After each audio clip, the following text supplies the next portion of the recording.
Mind makers पर आपका स्वागत है। मैं हूं धीरज कुमार और आज हम बात करेंगे भारत और जापान के द्वारा विकसित किए जाने वाले नोरा 50 रेडियो एंटीना के बारे में। भारत और जापान ने हाल ही में integrated mast united combined radio antenna NORA 50 को विकसित करने को लेकर मेमोरेंडम ऑफ कोऑपरेशन साइन किया है। नोरा 50 एक खास प्रकार के हॉर्न शेप में बना हुआ है जिसमें मल्टीपल एंटीना शामिल हैं ताकि डेटा को आसानी से लिंक किया जा सके।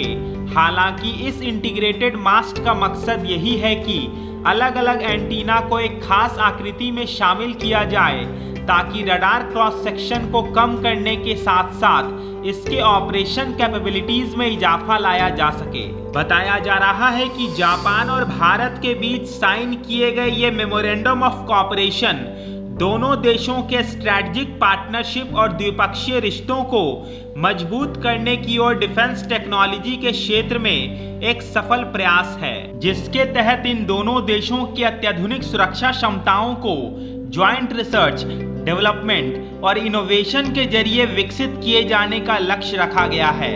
Integrated mast united combined radio antenna NORA 50 वर्तमान समय के डिफेंस सेक्टर में काफी मायने रखता है। हालांकि कई एंटीना के स्ट्रक्चर को एक सिंगल स्ट्रक्चर में तब्दील करने से कई फायदे निकलकर सामने आए हैं, जैसे इसके तहत RCS में कमी आई है जिससे ये प्लेटफॉर्म दुश्मन के रडार सिस्टम से डिटेक्ट होने में आसानी से बच सकेगा। इसके साथ ही ये सिस्टम अपनी मिलिट्री के एसेट्स को कम करने वाला है, जिससे भारतीय मिलिट्री काफी आसानी से ऑपरेट कर पाएंगे। साथ ही ये सिस्टम इंस्टॉलेशन की प्रक्रिया को आसान करने के साथ साथ इसके वजन और इसके कॉम्प्लेक्सिटी को भी काफी हद तक कम कर देगा।